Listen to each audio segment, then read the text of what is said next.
Auto drivers కడుపు కొడుతున్న ర్యాపిడోను రద్దు చేయాలని అనంతపురం కలెక్టర్ ఆఫీస్ వద్ద ధర్నా కార్యక్రమం చేపడుతున్నారు. ఆటో యూనియన్ నాయకులందరూ కూడా పెద్ద ఎత్తున ఇక్కడ నిరసన కార్యక్రమం ధర్నా కార్యక్రమం చేపడుతున్న పరిస్థితి కూడా చూస్తున్నాం. వీళ్ళందరూ కూడా బొచ్చలు పట్టుకొని ఆకులు అలమలు పట్టుకొని మేమేం తినాలా అంటూ కూడా ప్రశ్నిస్తున్నారు.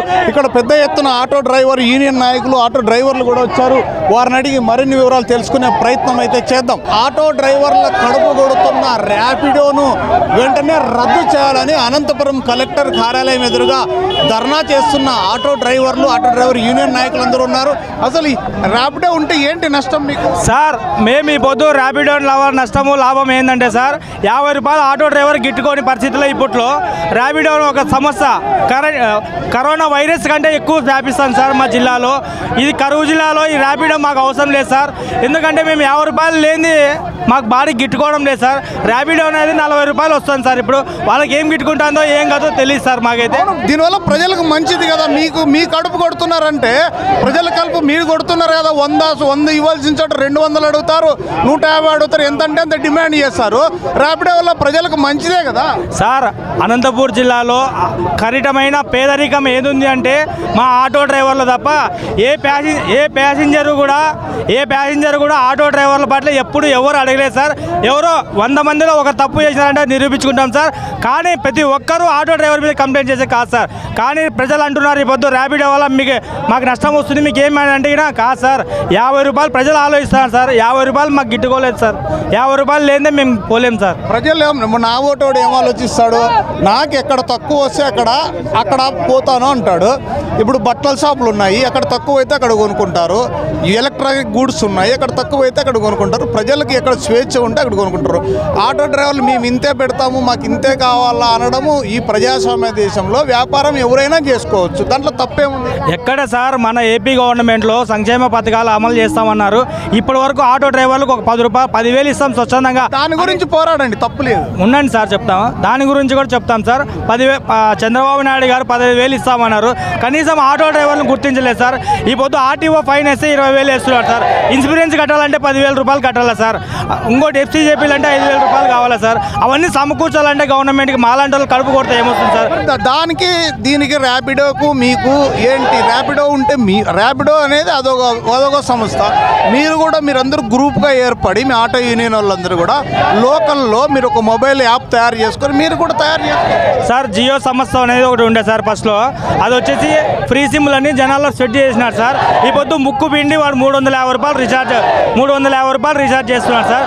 అది కట్టుకోలేకపోతే ఇది కూడా అట్లే సార్. ఈ పొద్దు 40 రూపాయలు చూపిస్తాడు, రేపు నా పొద్దు 100 రూపాయలు పెట్టి కూడా మా ప్రజల్ని మీరే ఒక ర్యాపిడో వ్యవస్థ మాదిరి అనంతపురం ఆటో యూనియన్ అని ఒక నెంబర్లు క్రియేట్ చేసుకొని మీరే ఒక వ్యవస్థను తయారు చేసుకోవచ్చు కదా అంటున్నాను సార్. ఆటో డ్రైవర్లు చాలామంది చదువుకునే ఉన్నారు సార్. దానివల్ల నష్టపోయే వాళ్ళం కానీ లాభం పొందే వాళ్ళది ఏం లేవు సార్. లేదు, ఇప్పుడున్న టెక్నాలజీతో మీ ఆటో డ్రైవర్లంతా ఒక యూనియన్గా ఏర్పడి ఇప్పుడు బార్బర్ షాపుల వాళ్ళందరూ కూడా ఒక యూనియన్గా ఏర్పడి ఒక రేట్లు ఫిక్స్ చేశారు. మీరు కూడా అనంతపురం విద్యుత్ నగర్ సర్కిల్లో నుంచి కలెక్టరేట్కి పోతే ఇంత అని చేసుకొని ఒక ఆటోలో ఒక ఇది చేసుకొని లేకపోతే మీటరో లేకపోతే ఏదో ఒకటి ప్రతిదానికి ఒక సమస్యకు పరిష్కారం అంటూ ఉంటుంది. ఆ సమస్యకు పరిష్కారం వెతకండి. బెంగళూరు హైదరాబాద్ సిటీలోనే ర్యాపిడో వ్యవస్థని రద్దు చేసినారు సార్. ఆటో చేసినారు సార్. ఇప్పుడు పక్క జిల్లా కర్నూలులో కూడా లేదు, పక్క జిల్లా కడపలో లేదు, పక్క జిల్లా చిత్తూరులో లేదు. కానీ మా అనంతపూర్ జిల్లాలోనే ర్యాపిడో ఎందుకు వచ్చింది సార్? మేము కడుపులు కొట్టద్దండి సార్. ఇప్పుడైతే మిగతా జిల్లాలో చేశారా?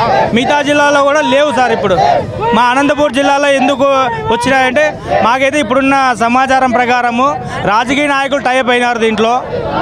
రాజకీయ నాయకులు ఆటో యూనియన్ సార్, రాజకీయ నాయకులు అయితే టైప్ అయినారు అనుకుంటున్నాము.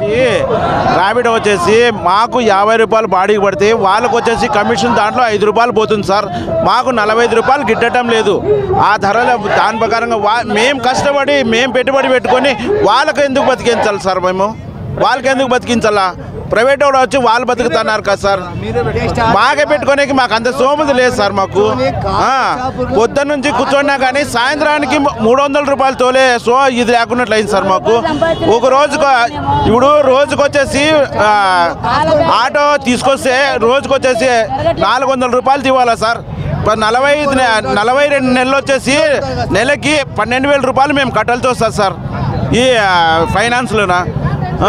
ఏంది మీరు కుండది ఇప్పుడు ఇది పెట్టుకున్నారు, ఇది ఆకులు పెట్టుకున్నారు ఏంది? ఏమంటే మేము లాస్ట్కి ఈ గతికి వచ్చేసినాము సార్. దీనికి వచ్చేసినాము. బళ్ళారిలో అంత పెద్ద సిటీలో బళ్ళారిలోనే ర్యాపిడో తీసేసినారు. అనంతపూర్ ఇంత చిన్న అనంతపూర్లో ర్యాపిడో ఇదే మాకు ఈ గతికి వచ్చినాము. ఇదే గతికి వచ్చినాము. ఫైనల్ చల్లి కట్టలేక అప్పులు చేసుకొని బండి ఫైనల్ చల్లి బెక్కపోయి ఈ బాడీలు లేక ఈ లాస్ట్కి బోకి చేతికి వచ్చింది సార్ మాకు. అదే ఇదే బట్టలు లేవు సార్, కొనేకి బట్టలు లేవు. బట్టలు లేక బట్టలు కొనుక్కునే డబ్బులు లేక అప్పులోకి భయపడి బట్టలు అన్ని పోయి బట్టలు కట్టుకొని వచ్చేసాము. చూశారు కదా, పక్కనున్న కర్నూలు జిల్లాలో లేదు, కడపలో లేదు, అనంతపురంలో మాత్రమే ర్యాపిడో వ్యవస్థ ఉంది. ఈ ర్యాపిడో వ్యవస్థను రద్దు చేయాలి. రద్దు చేసి మా కడుపును కొడుతున్న ర్యాపిడో అనంతపురానికి వద్దు ఆటో డ్రైవర్లు, డ్రైవర్ యూనియన్ నాయకులందరూ కూడా అనంతపురం కలెక్టర్ కార్యాలయం దగ్గర మెయిన్ గేట్ దగ్గర కూర్చొని నిరసన తెలుపుతున్న పరిస్థితి అయితే మనం చూస్తున్నాం. కెమెరామెన్ బాలాజీతో బిహెచ్ రెడ్డి, అనంతపురం కలెక్టర్ కార్యాలయం.